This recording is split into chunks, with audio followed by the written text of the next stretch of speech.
Okay, so welcome to Epic-Letdown. Today we're talking about those fucks at United Airways who beat the fuck out of one of their customers.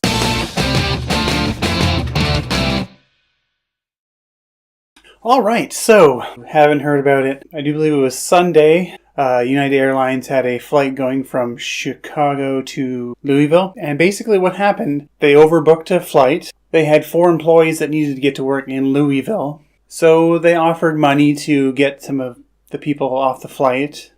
At first they offered about $300. Didn't get any takers. They offered $800. Still didn't get any takers. So at that point they did some kind of a lottery to randomly choose people to kick off the flight.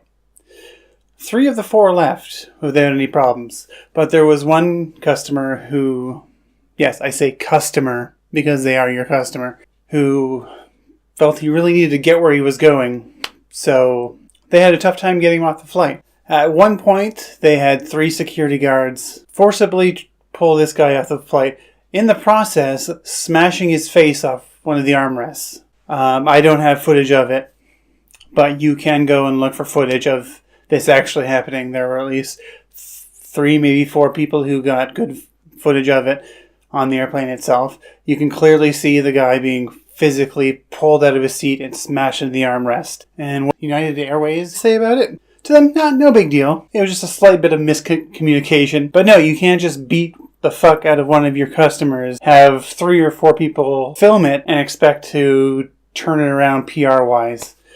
That would be like me going into Best Buy, seeing that they have a Nintendo Switch, getting so excited I take it and grab it, run up to the counter, buy it, get into my car, and just as I'm about to take off, one of the employees runs over and is like, we need that Nintendo Switch for one of our employees. And me going, no, I already paid for it. I bought it. It's mine now. Them actually physically trying to get it away from me, in the process smashing my head off of my steering wheel and then taking this Nintendo Switch. That's right, this person paid their money, they were on the plane ready to go, and United Airlines felt they were justified getting physical with one of their customers.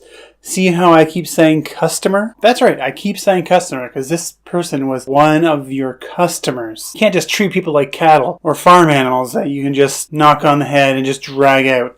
Yes, and in the video, you see that. You see the guy being dragged off the plane, unconscious. Somehow he got back onto the plane. You can see that he's clearly bloodied up. So what's the takeaway from this? Well, first of all, doesn't matter who you are. If you do something in plain sight, there are going to be people who have a camera on their phone that they're going to whip that thing out and they're going to shoot footage of it. And maybe for next time, if there is a next time, because from what I've seen, their stock has plummeted. If you get yourself in a situation like this, maybe offer a little bit more money. I know $800 might seem like a lot of money to hand over to one of your customers for a seat on your plane, the seat that they paid for, but it's going to be a whole lot more expensive now that you have to settle with this person financially, and the fact that you are going to lose customers. It's all their fault. They have no one to blame but themselves. It's not the customer's fault. They're just trying to keep something that they paid for. And that's really all I have to say about that. This isn't like a normal video.